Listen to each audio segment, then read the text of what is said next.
હાલ એક ભયંકર ભવિષ્યવાણી સામે આવી રહી છે। બલ્ગેરિયન પૈગંબર બાબા વેંગાએ વર્ષ 2170 માટે એક ભયાનક આગાહી કરી છે, જેમાં તેમણે ગંભીર દુષ્કાળ અને ખાદ્ય સંકટનો સંકેત આપ્યો છે। આ બાબા વેંગાના મતે વર્ષ 2170માં સમગ્ર વિશ્વને ભયંકર દુષ્કાળનો સામનો કરવો પડશે, જેના કારણે પૃથ્વી પર પાણીની ભારે અછત સર્જાશે। નદીઓ, તળાવો અને અન્ય તમામ જળ સ્ત્રોતો ઝડપથી સુકાઈ જશે અને આ કટોકટીનું પરિણામ એ આવશે કે પીવાનું પાણી જ નહીં મળે, પણ ખેતી માટે યોગ્ય જમીન પણ નહીં રહે અને ખેતીના અભાવે અનાજની અછત સર્જાશે અને કરોડો લોકો ભૂખ અને તરસથી મરી જશે। બાબા વેંગાના મતે આ દુષ્કાળ કુદરતી કારણોસર નહીં, પરંતુ કુદરતી સંસાધનોના વધુ પડતા ઉપયોગને કારણે થશે।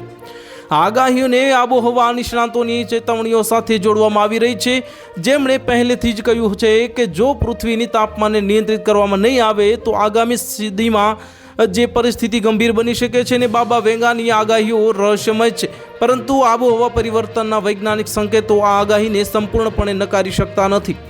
ઇન્ટરગવર્નમેન્ટલ પેનલ ઓન ક્લાઇમેટ ચેન્જના રિપોર્ટ મુજબ જો ગ્લોબલ વોર્મિંગને નિયંત્રિત કરવામાં નહીં આવે તો 2100 સુધીમાં 40% વસ્તી પાણીની કટોકટીથી પ્રભાવિત થઈ શકે છે અને સંયુક્ત રાષ્ટ્રના મતે 2050 સુધીમાં લગભગ 1.8 અબજ લોકો પાણીની તીવ્ર અછતનો સામનો કરશે અને આ સાથે વૈશ્વિક તાપમાનના પણ 2 ડિગ્રી સેલ્સિયસનો વધારો થઈ શકે છે।